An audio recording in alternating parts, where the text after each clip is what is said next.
Thank you, Bullen, and thank you for the invitation to come here today. I'm very grateful. Apologies, I can't speak Turkish, so unfortunately I'm going to have to run in English, and if it was to be Turkish, it would be an extremely short presentation. While they queue it up, which I think they're frantically doing at the back at the moment, my name is Richard Turner, and I work for Google as Director of Android EMEA Partnerships, and that means that I get to work with the manufacturers, the retailers, and of course the network operators and carriers across Europe. One of the things that we also get to do in Turkey, which is very different to any other European country, is work with manufacturers, because of course you still have a consumer electronics and a thriving consumer electronics manufacturing industry. So it's a pleasure to come here and to work on that. If I run on the agenda while we figure out what's happening at the back, it'll allow me to flick through the first few slides once we get up and live.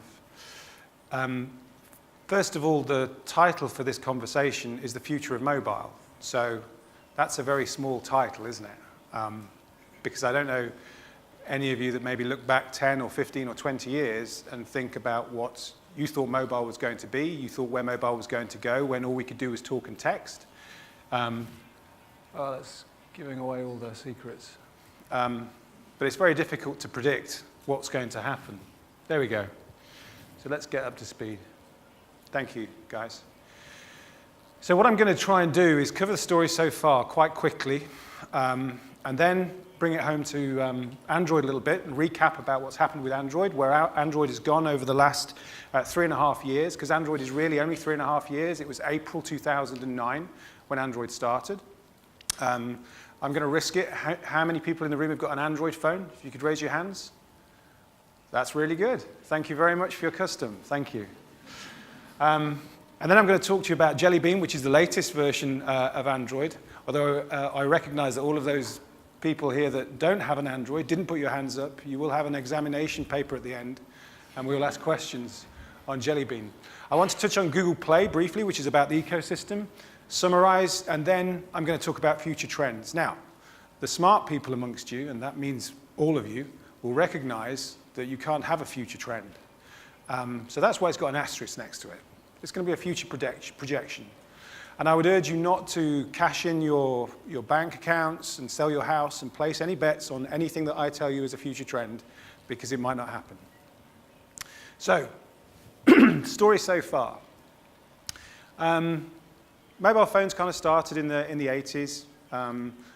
Got really a bit stronger towards the end of the late 80s. By 2002, more people had mobile phones than had landlines, something that was unimaginable. When I started out in narrowband switching and PABXs, the conversation was, how do we get the landline out of the hallway in the house into the sitting room so that people were comfortable and they weren't cold and they'd spend more time on the phone? How little did we know that by 2002, more people would have GSM phones than have landlines. The next great thing in the house, the next most important thing in the house, particularly for anybody who's got children, is the television. So 2003, more people had mobile phones than had televisions, which is almost unimaginable. If you consider how long it had taken to get to that point, how long television had been available, maybe 52 odd years. Buying things. 2004, more people had got mobile phones than had got bank accounts or had got credit cards, which again is crazy. And perhaps one of the most significant is by 2008, more people had a mobile phone than had access to an FM radio or a radio itself. So it's quite a meteoric and unprecedented acceleration in adoption. When you put it in terms like these, it gets a bit shocking as to how many people have got mobile phones and perhaps what's going on with the world as to how more people can have mobile phones than can have access to safe drinking water. That seems unimaginable. More people have mobile phones and have access to a bank account so that they can live their lives. And more people have access than have access to actual mains electricity. And again, I can see some clever people thinking, well, how can you have a mobile phone and no access to electricity? This doesn't work. But of course, in some African nations and some areas of Asia where there isn't any mains electricity, you go to a charging point during the day and you charge your mobile phone. So all of us that complain today about our battery life, imagine how tough that must be. You have to go to a charging point.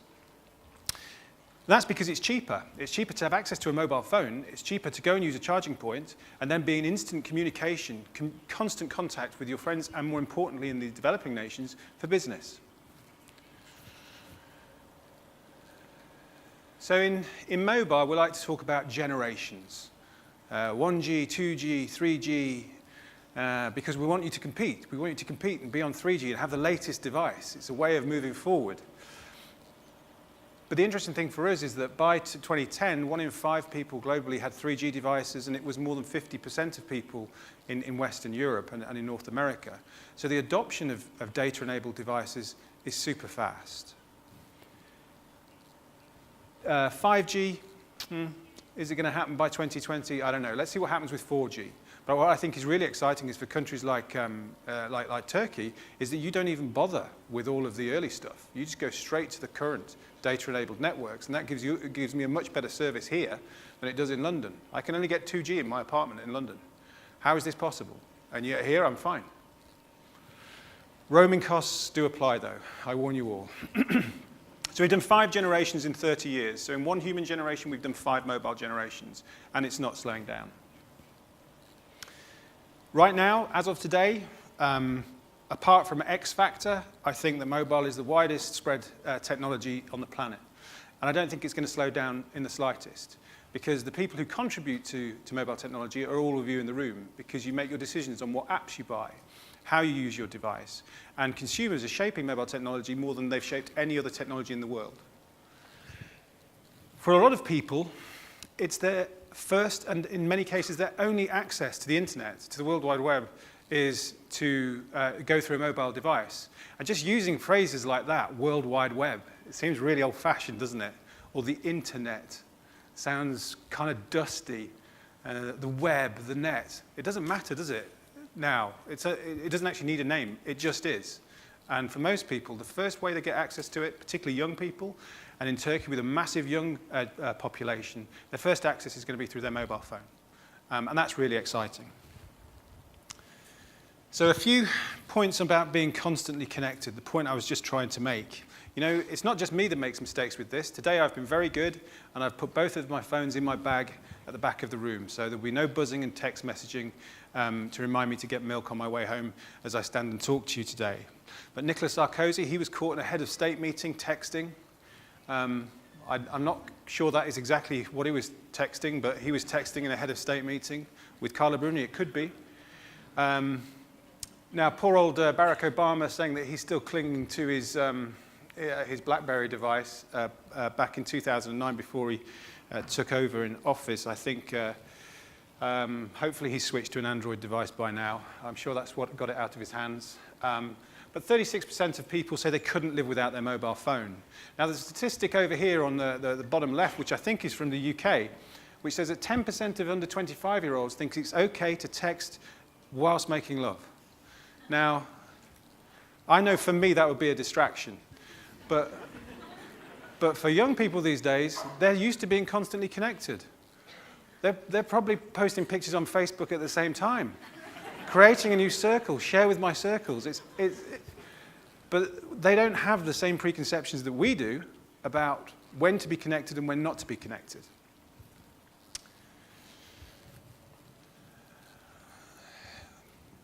You know, if you hadn't seen this, if you didn't know what it was, what would you think when you look at it? So remember, this is about the future of mobile. This is about a mobile phone. We're talking about mobile phones, right? Talk and text, pick up and talk to people. Angry Birds, global phenomenon. Look at it. It looks like an angry bird, doesn't it? What is that? That's an angry bird. That's not a happy bird. That's an angry bird. What a great use of a mobile device, a great use of a touchscreen, great use of full color. All those people sat on tubes, you know, stuck in the traffic in Istanbul. Imagine that you could spend your time playing Angry Birds. It's an amazing phenomena of a mobile device. Why? Because it's a consumer electrical device. It's a content consumption device. It's an entertainment device. It's not just phone, talk, and text. What about a few other things? And I've got to plug a few of our own features. What about Google Maps? So Google Maps on your smartphone means you never get lost. You know, the map is always there. You can never say, sorry, I'm late for the date, I couldn't find the restaurant. Well, we all know you can now with Google Maps. You can search and drop a pin. Then you can get directions towards it. I know that we're working on those services coming here. I don't know if anybody here uses WhatsApp. Any WhatsApp users? Wow, that's great. A colleague was trying to come to our office in London the other day, and he got lost. And he said, I'm booking Paris Road, but I can't find where you are. And without thinking, I just said to him, well, share me your location. And he was like, what? I said, well, share your location. And he thought I'd had a bang on the head or whatever. But once you start using WhatsApp and you share your location with somebody so that they can see where you are, you can navigate to one another down by the Bosphorus or wherever you may be, or in a busy shopping street, and you can't lose people. And that's super exciting. And I think these things are still going to start to become a part of our vocabulary, as much as what's your phone number or text me or whatever else, share my location, things like that. Commercially, I'm guessing we've got quite a few businesses in this room, a few commercial enterprises. In the UK, a carrier O2 has used something called priority moments, which means that as I'm walking around a shopping centre, I can get a little text message with a special offer to go into a store that's right next to me. That's a great thing. It's a store I wouldn't have gone into. It's money I wouldn't have spent. But it's the mobile device with me, communicating with me, and selling stuff to me. Location-based services. So dating. Now, apparently, no, you all look quite young.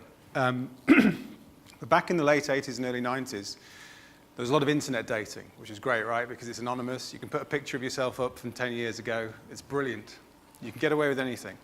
And you end up with these long-distance relationships of people that have met somebody and start dating somebody who lives 450 miles away.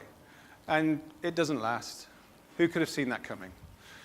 If you've got a mobile device, there are so many now mobile dating applications which are location-oriented. So you can find out really quickly if the person is going to be near you, if it's going to work. So you can use these applications to actually start the relationship, and then you can play Angry Birds when you're bored with the relationship. So it all fits together. And send a text while you're doing it. I think, yeah. It's not easy to say all that. You can still talk and text and email and web browse and all of those things, but those aren't at the forefront of mobile at the moment. There are so many other things. And sex for this gentleman at the front. So, Android then. Let's talk about Android for a minute.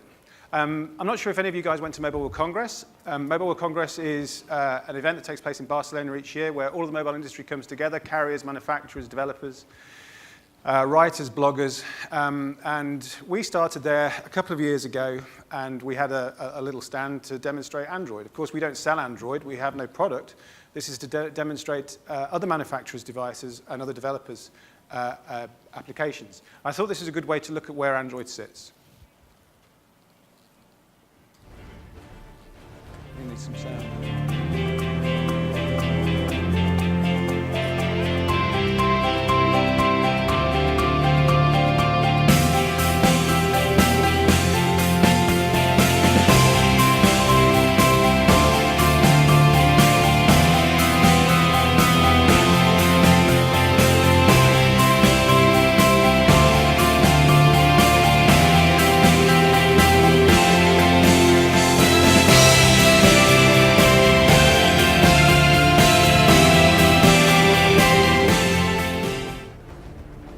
Really fun event. It's really fun. People are screaming. We're making ice cream sandwich smoothies. People are shouting for them. And that's because the mobile device is very personal. It's personal to each of us. It's all about me. And people relate to it very, very closely. We've never done any advertising of Android, ever. But consumers relate to the little green man. They like Android, and they take it with them. So with any slide, we like to have a graph that goes up and to the right, don't we? Before any business presentation, you try and create that graph that's going up and to the right. I think the one for Android is something that none of us really had expected. You know, the key stats now is that we've got 500 million active Android users out there around the world. We we activate 1.3 million Android devices a day. We have 650,000 apps in the App Store. We've had 25 billion app downloads, 25 billion app downloads. We work with 310 carriers in 153 countries, and we have app contributions from 190 countries. So this is something that started off extremely small, extremely focused, has been open sourced, and I think that this proves that when you open source a technology, and it's a good technology, then the world adopts it. And it's worth recapping on that point, that open. When Android started, Google said that we would make Android open, complete, and free. It's always been open, it's always been free, and I think as we get to Ice Cream Sandwich and Jelly Bean, we're seeing a really, really complete operating system, which I hope wins over those of you still clinging to Blackberries. The evolution then, back in 2009, April 2009, we started with Cupcake, and you can see that it's been developed with some quirky names through to Gingerbread, where we had a really strong operating system. Gingerbread, I think, still remains the largest installed base of Android. We then created Honeycomb, which took Android away from the mobile device into the tablet. And then with Ice Cream Sandwich, we brought it back together again so that developers could develop for one version of Android and for that to cover both mobile devices and tablets. And what we've done now with Jelly Bean is really take that on, listen to the feedback that we've had from customers, and improve it to a new level. All of this is backed by Google Mobile Services. Now, I know many of these aren't implemented all over the world as yet, but all of these come free with your device, whether it's Google Search, whether it's YouTube, whether it's Gmail. All of these applications provided by Google for free runs best on your Android device. So Google Mobile Services, what is that about? What is the point? And the whole point of Google Mobile Services is if you've got a Gmail account or a G+ account, once you've entered your Google details or a Gmail account onto your phone, then your data becomes seamlessly connected to the web. How many people here remember what used to happen when you used to buy a new phone and you used to have to type your contacts across from one to the other? You're all too young. You're all too young. But you remember how difficult it was to copy the messages across. All of your SMS is gone, but copying the numbers across, you could take an entire afternoon doing that. Or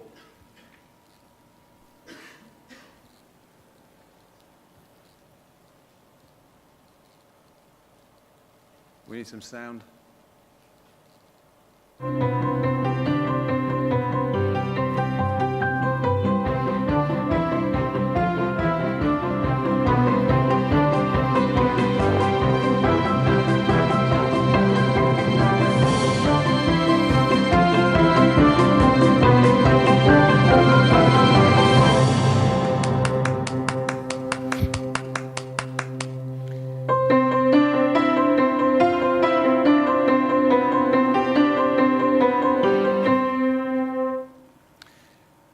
So he talks about cloud technology, and cloud has been buzzed around on the blogs and in the tech mags and journals, and newspapers like to talk about it for hours. Consumers really don't care about that. They just want to know that their contact details are where they want them. They want them to be on their phone. They quite like to have access to their email. They quite like the idea that if they start reading an email on a tablet, they open their mobile device and it's open at the same place. Things like this are sensible. Consumers aren't interested in the technical challenges of making it happen. They just want to see it happen. And that's what Google Mobile Services with Android does. Whether it's searching for something that's trying to find out where you are, trying to find out where you left your car, or whether it's being entertained while you're stuck waiting for somebody to come and collect you so they can take you to your car, you can do all of that through GMS. So I've mentioned Ice Cream Sandwich. I mention this quite proudly because we launched the first ever Ice Cream Sandwich device in Europe, in London's Oxford Street, which was very important for us because we want to get new launches into the EMEA footprint, and that was very exciting for us. Ice Cream Sandwich, as I said, brought things back together from Honeycomb and Gingerbread. I could explain what the innovations of Ice Cream Sandwich were, but I'll let these guys do it. Ice Cream Sandwich, you'll need to bear in mind, is the actual forebearer to Jelly Bean. So it's important to understand what we did in Ice Cream Sandwich before you can understand Jelly Bean. Calling all pretty faces.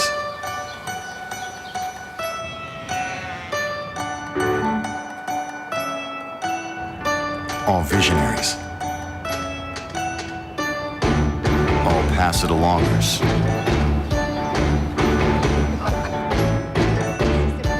Meeters and greeters, all wandering navigators, fire! And mad mad scientists. All high-defers. All late-night poets. And daylight dreamers. The possibilities are calling.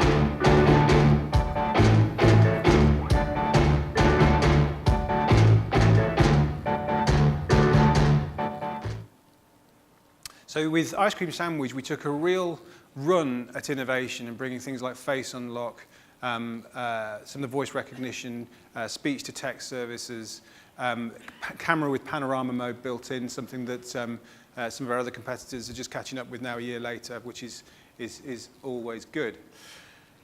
The Nexus 7, I know, is on its way, and Asus are working very hard to bring this to Turkey at the moment. We launched the Nexus 7 a couple of months ago. It's the first time we've launched a new version of Android on a tablet rather than on a handset.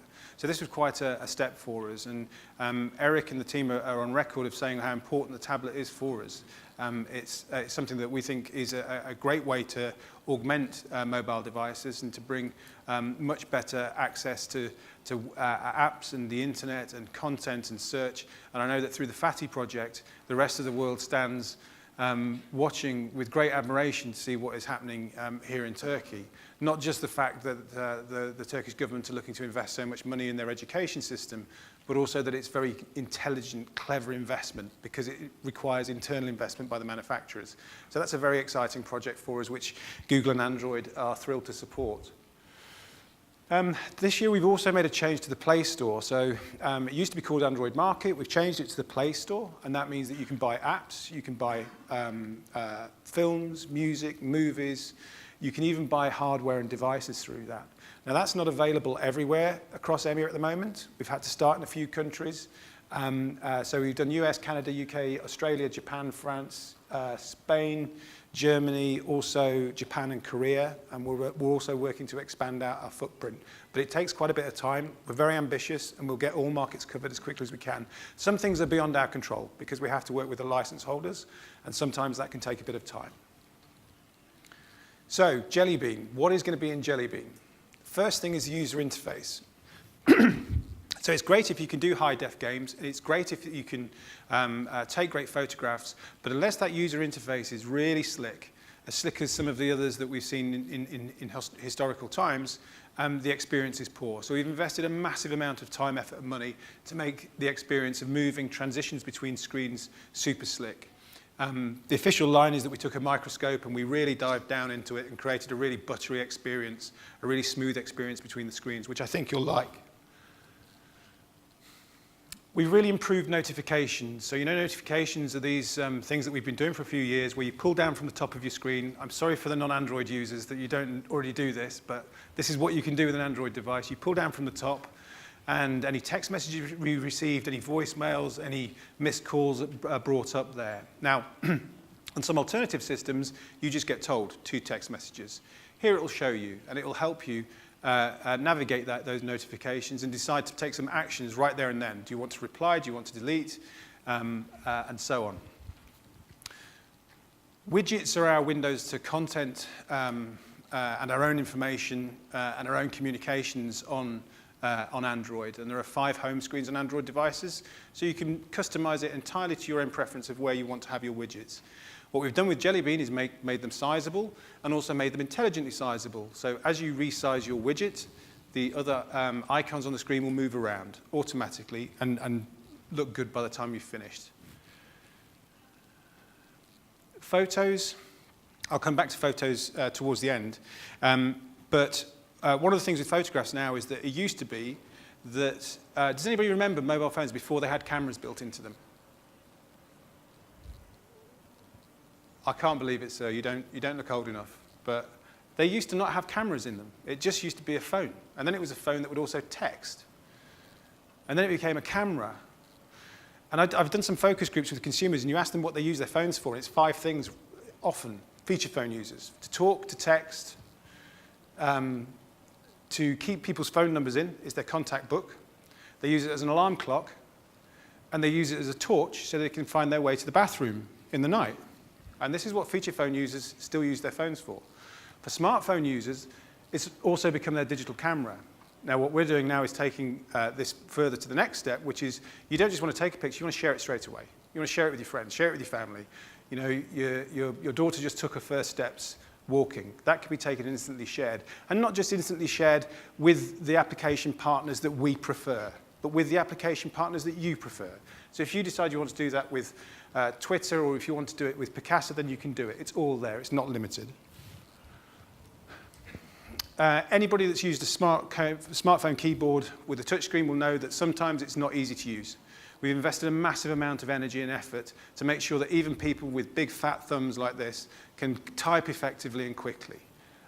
Also with our our speech to text. So if you're not in a position where you can actually use both hands to type, which might relate to an earlier situation, you can use voice controls. Android Beam, we saw the two guys on the BMXs looking very cool in the park, exchanging their contact details. We've taken NFC to a further level now, so you can exchange photographs, videos, any type of content to somebody else using NFC. And we've done Google Now. So Google Now is taking search, but making it very personal to you. So what this does, instead of pulling up from the bottom of the screen, instead of pulling it down from the top, you pull up from the bottom, and it collates data about you, what your calendar is, where you're going, what you're looking for, where you live, what you searched for, and presents relevant data to you so you can take action straight away. So it's trying to think of things before you've even asked for it. And on to Google Play. I'm mindful of time. I'll explain a bit about Google Play, but this explains the principle of what we're trying to do.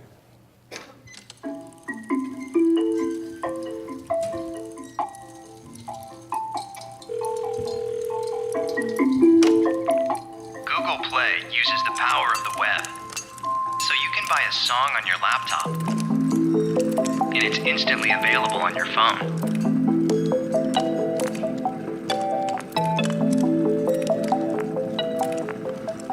Put a book down on your phone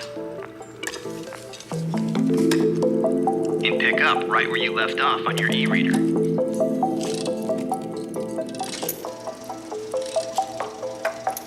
You can start a movie on your small screen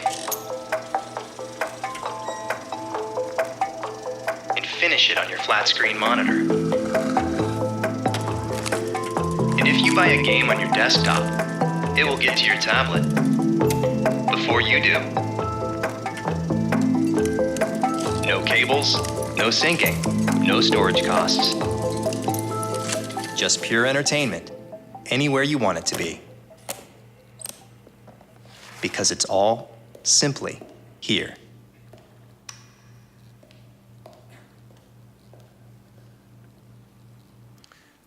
So what that illustrates is the idea that Google's approach to content, whether it's apps, movies, books, music, is that we want it to be available to you wherever you are, whatever you're using. If you're on your phone, if you're on your tablet, if you're on your PC, if you're on your laptop, so long as you log in to the Play Store with your Gmail ID, you can get access to all of it and use it wherever you are. Just not having the one device next to you isn't a problem because it's cloud-based. Your ID gives you immediate access, and it allows you to do many different things, not least be social. So one of the things that we're doing with music, where we're able to launch music, a lot of licensing deals to do. But if you hear a band and you like it, you can let your friend listen to that album, share the track with them. Like share location, share the track, share the album. They like it, they go and buy it. It's good for enterprise. How it looks, well, we changed our icons away from being market books, etc., and made it Play Store, Playbooks. That means that all of the apps are in the same place in the app tray, so consumers don't get confused. It makes the usability better. The web interface is very, very clean. It's very, very clear, and it's the single destination for everything. So you log into Play Store, and everything is right there for you, including your own apps and your own content. It's cloud-based, and this is really important. So Google is being very, very clear here. We're saying that for wireless devices, we believe in cloud-centric solutions. Cloud-centric solutions means that we're super committed to our carrier partners and our networks. We think what they do is absolutely amazing. the ability to create the network coverage that they've got, particularly here, if not so in London, is something that is vital to the ecosystem and to the supply chain. And that's why we put all of our support behind cloud solutions. Music I've mentioned, but one of the things that we allow through Google Play is you can upload and store 20,000 of your songs free, safe and secure in the cloud. And then we've got about 13 million albums online. Movies, I think we've got about, I can't remember the exact number, but it's thousands and thousands of movies to pick from. Not all of them are UK-centric, even though that's an American version of something from the UK. Books, we have 4 million books in the catalogue, and again shown in that little video, but what's really nice is if you start reading a book, and I don't know if you've done this, but you start doing something on your mobile and you might get home and want to finish looking at a book or reading a magazine article on your tablet, and you have to go all the way back to the start. With this, it's instantaneous. It takes you right to where you left off. And of course, all of this is still sat around with apps. So the app market went to the Play Store. Apps are core and central to the Play Store, and there are now 650,000 of them, and I believe it's actually, we might even be announcing a higher number very, very shortly. So, mindful of time, to wrap up, after 3.5 years then, Android, I think the concept is proven. You know, the concept of an open source operating system for mobile devices, that's worked. The adoption is fantastic, we're humbled by it, and we're very excited by it in equal measure. The Android operating system itself is a great piece of software, and it also leads to further great pieces of software, whether that's Samsung, HTC, each of these manufacturers developing fantastic content. Maybe it's some of the fatty partners that are developing phenomenal educational software, world-leading software. Great software leads to even further greater software. Android is an operating system we develop and we license for free. We give it away for free. And with that allows us to work with manufacturer partners to bring down the cost of smartphone devices. And I'm sure that you've seen them and you see over the next 6 and 12 months, we're really getting close to that $100, $150, €150 price point where you can have the very latest, strongest smartphone at a very, very reasonable price. And finally, it allows all of our partners, whether it's advertisers, whether it's carrier partners, whether it's manufacturers or developers, to create money, to create an ecosystem and create wealth from people having a great time with their mobile device. So, final few slides. The future trends, asterisks. Asterisks means, this is just my personal thoughts as to what we could see happen. So back in 2003, we were working with Hutchison 3G, and the chief technology officer there, I asked him to describe what a 3G phone meant. And he said that it was something that a mum could use when she's walking down the street with one hand on her phone, with 2 noisy kids as she was trying to get to the shop. She could still actually use the device and gain access to the content. She could actually make use of that device in that sort of real-life situation. And I think 10 years on, or 9 years on, that description still works. That's what we want. And driving here today, you can see a lot of people in Turkey and Istanbul doing just that. Some of them are taxi drivers, which I think is a mistake, personally. The devices, it's very, very simple and clear what's going to happen. They're going to get faster, slimmer, better.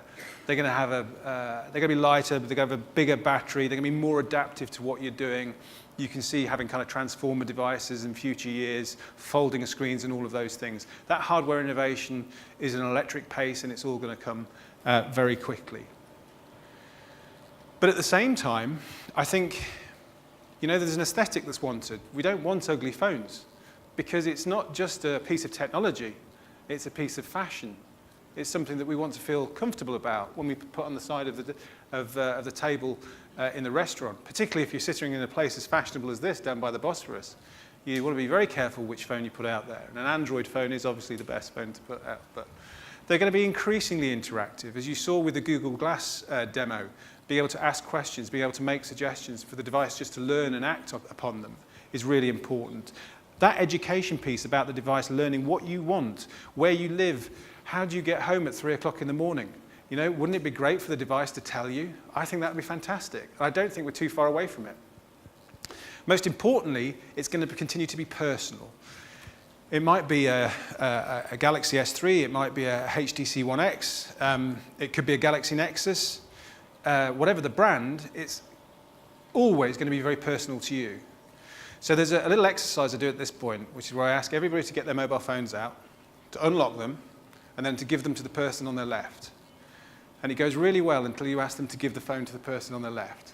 And we're short on time, so we won't do it. But try that with your friends at a dinner party. Ask them to pass the phone to the left. Nobody wants to do that because it's very, very personal. It's not because there's incriminating evidence on the phone. Possibly at that end of the audience there might be, but in most cases it's not. It's because it's very personal. It's your phone, it's your contact, your messages. If you think of some of the things that people send on WhatsApp or people text or messages that are sent, you would only do that through the medium of a mobile-to-mobile communication. It's extremely personal. Mobile phones now are not a luxury. They're not something that only rich people have. They're not something that it's acceptable for it to crackle up and break up and not for your call to drop. That was something of 5 years ago. Consumers will not stand for that now.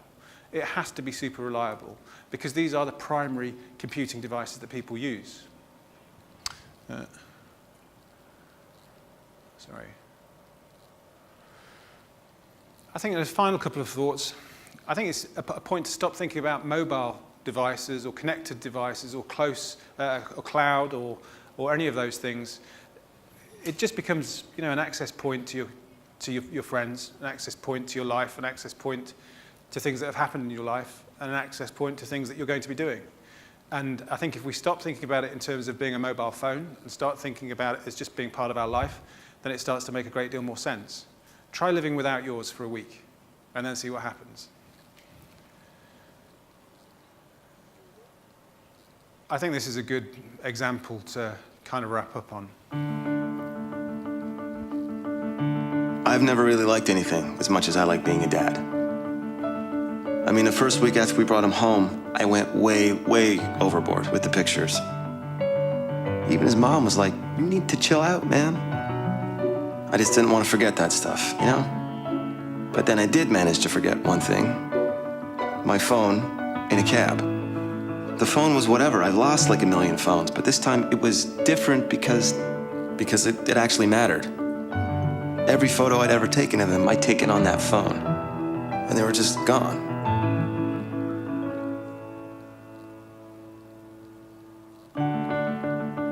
Then I realized that I hadn't lost anything at all.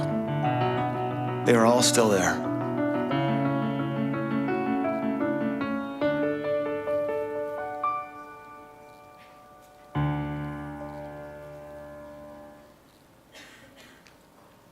As I say, it's a very, very personal device and personal bits of possessions that are completely priceless. And that's how an Android device, that's how Google Mobile Services can be part of those next steps. To wrap up, we've mentioned it as we've gone through, adoption of progress is really fast. You try talking to a teenager about what they expect to see in technology. Any of you got an Android 10-inch pad, give it to a 2-year-old child and see how quick it takes them until they're creating gestures and then moving from page to page and they're already interacting with the technology. The creation of progress is fast, the adoption of it is even faster, which creates a void of hunger, which means that the market wants more than we can produce and so we have to work faster. I don't see that slowing at all, not one bit. I think this is the final point. Everything starts to come together. It's an organic process. The device, our lives, how we use the device, and the ability of the device to help us. It's an organic evolution for mobile next, I think. As I say, please don't place any bets, but I would be very surprised in 5 years' time if I don't stand here thinking I lacked ambition in what I said, because I'm sure we'll have moved a lot further forward.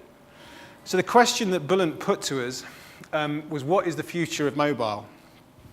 And having watched that video of the little baby there and the dad taking millions of photographs of it, I thought I'd put the question to a teenager. So I was having dinner with my son, Dominic, who's 16 years old, on Saturday evening. And I always ask him about phones, show him phones. Do you like this, do you like that, do you like the other? And he gets sick of it. He's like, "Dad, just leave it with the phones." And I said to him, what do you think is the future of mobile?